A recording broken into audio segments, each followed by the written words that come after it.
Mi madre siempre decía que ciertas cosas corrían por la sangre de nuestra familia. No eran enfermedades, ni adicciones.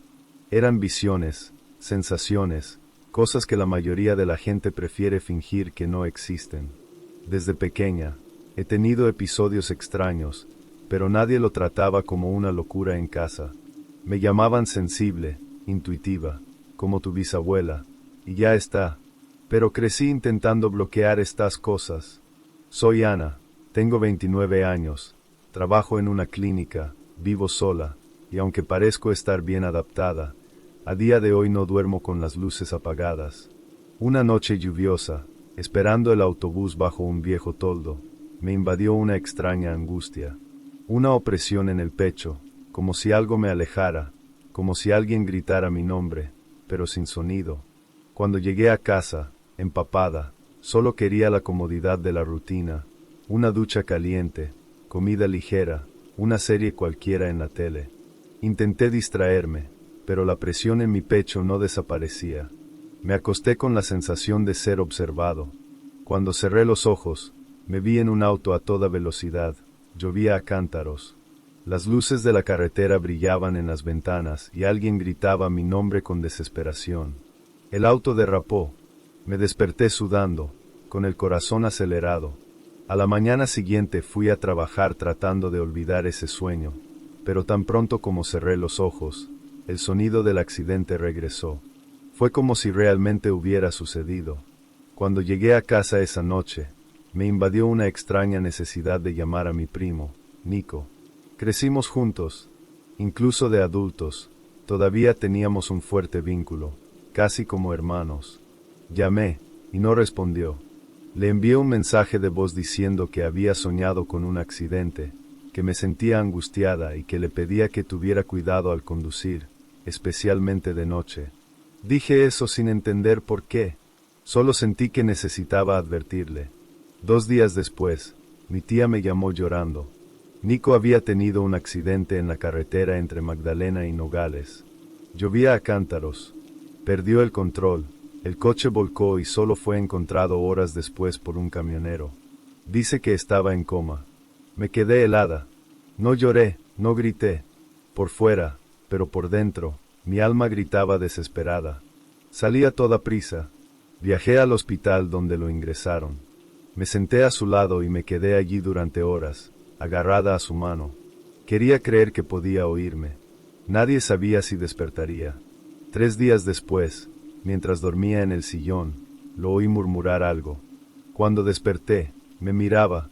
Sus ojos estaban llorosos, débiles, pero vivos. Susurró: intenté llamarte, pero ya lo sabías, ¿verdad? Todo mi cuerpo se estremeció. Ese día, Nico me contó que, durante el coma, sentía que flotaba sobre el coche, observándolo todo desde afuera. Dijo que me vio, que intentó alcanzarme, que sintió la necesidad de advertirme de alguna manera, pero no pude.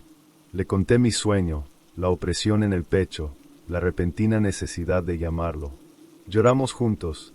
No teníamos dudas, era más que una coincidencia. Era como si nuestra conexión nos hubiera mantenido vivos, conectados más allá de toda explicación.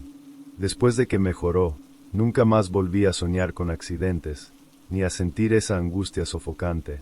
Pero tampoco nunca más volví a dormir con la luz apagada. Lo único que sé es que, ese día, la muerte intentó encontrarlo, y encontró el camino de regreso llamándome.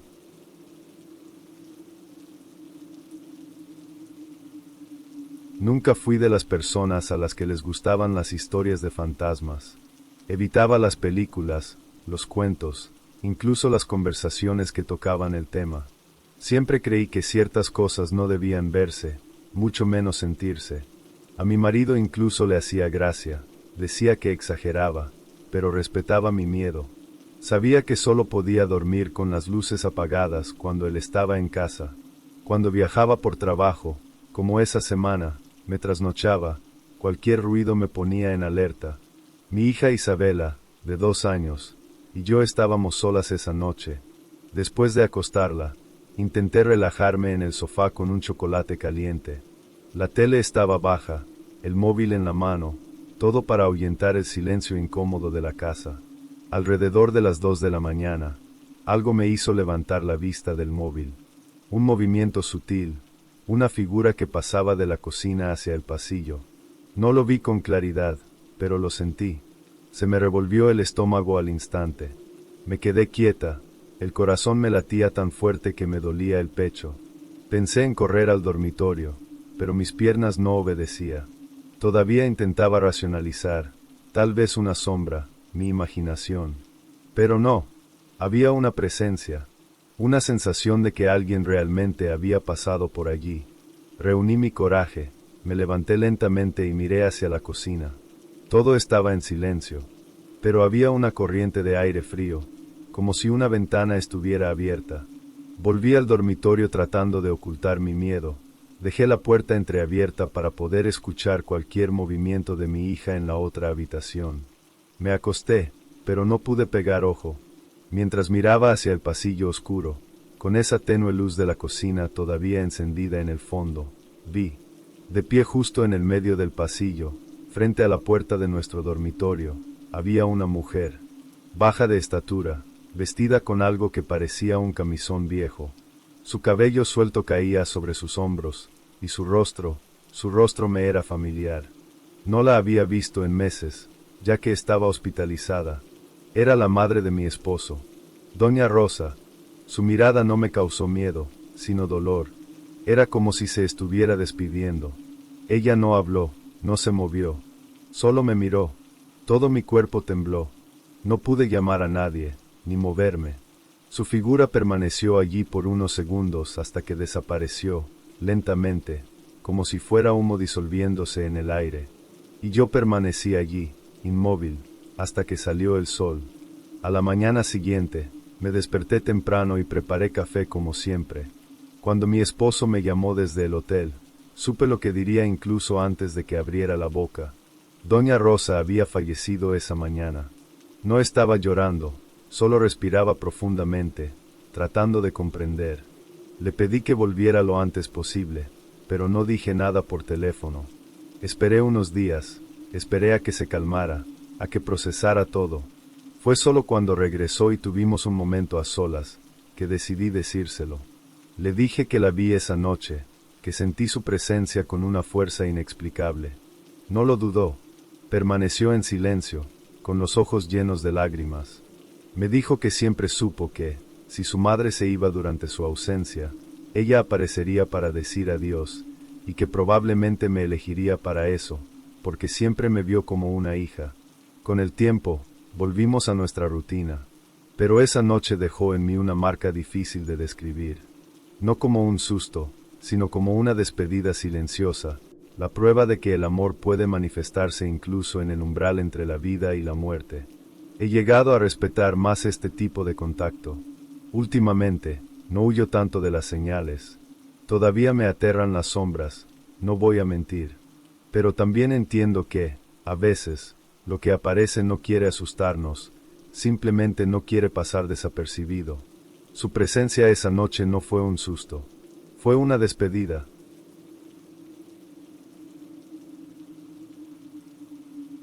Siempre fuimos una familia grande y unida. Vivíamos en una granja remota, rodeados de cultivos secos, gallineros y el sonido constante de los grillos al anochecer. Mis padres criaban pollos y vendían huevos en el pueblo más cercano. Yo era el mayor de 3 hermanos. Pedro, de 13 años, seguido de Miguel, de 10, y finalmente Leticia, de solo 7. Nuestra abuela Isabel, la madre de mi madre, vivía a menos de 2 kilómetros de distancia, en una casita sencilla pero animada. Era el alma de la familia. Hacía el mejor café que he probado en mi vida, de esos con un aroma fuerte que parecía abrazarte el pecho. Siempre que podía, me llamaba con su dulce manera: Pedrito, ven a tomar un café con la abuela. Y yo iría, por supuesto. Me sentaría con ella en el porche, escuchando historias de su juventud mientras el sol se ponía tras las colinas. Pero, desafortunadamente, la salud de la abuela ya estaba fallando, y en una fría mañana de noviembre, recibimos la noticia de que había fallecido mientras dormía. En el velorio, rodeada de familiares y vecinos, traté de contener las lágrimas. El ataúd estaba rodeado de flores blancas y velas parpadeantes. Me despedí, tomé su mano por última vez y me alejé. Fue entonces cuando, en medio del cementerio, olí ese fuerte aroma, el mismo café que siempre me preparaba. Miré a mi alrededor, confundida. Le pregunté a mi madre si ella también podía olerlo. Ella solo me miró extrañada y dijo que no había ningún olor. Me molestó durante días. Regresé a mi vida diaria en la granja, a las tareas con mi padre y a los juegos con mis hermanos, pero ese olor permaneció. Una semana después, sentada en el patio trasero al final de la tarde, lo olí de nuevo. Solo que esta vez, junto con el olor a café, tuve la sensación de que alguien me observaba. Un escalofrío me recorrió la espalda. Miré hacia atrás, y no había nadie allí. Empecé a evitar estar sola al final del día. Dormí mal, despertándome con el sonido de tazas tintineando, pero solo yo podía oírlo. En la tercera semana, las cosas se intensificaron. El olor parecía estar dentro de la casa. Mis hermanos dijeron que estaba actuando extraño. Mis padres pensaron que era solo nostalgia, y tal vez lo era. Pero una noche que llovía suavemente, miré por la ventana de mi habitación y vi una sombra en medio de los campos. Era ella, mi abuela, con un vestido blanco, el cabello recogido y sosteniendo una taza, saludándome. El susto me congeló. Quise gritar, pero no pude. Corrí a llamar a mis padres, pero cuando regresamos, no había nadie allí. Las visitas continuaron en las noches siguientes. A veces, solo me miraba desde lejos. Otras veces, sentía que la cama se hundía a mi lado, como si alguien se hubiera sentado. Eso me aterrorizó. Empecé a tener miedo, no de ella, sino de en que se estaba convirtiendo. Y no quería tener esos recuerdos de ella, sino recuerdos de momentos felices mientras vivía con nosotros. Un día, apareció más cerca, afuera de la puerta de la cocina, sonriendo y llamándome como lo había hecho antes. Pedrito, ven a tomar un café con la abuela. Pero no había ternura en sus ojos, había algo más, denso, opresivo. Fue entonces cuando me armé de valor y, temblando, le hablé con firmeza. Abuela, te quiero. Te extraño tanto. Pero esto me asusta. Ya no eres como antes. Por favor, déjame en paz. No se fue enseguida, seguía, en los rincones de la casa, cuando salía a jugar, pero siempre que aparecía, la ignoraba y le decía las mismas palabras de siempre, hasta que la frecuencia disminuyó hasta que, finalmente, dejó de aparecer.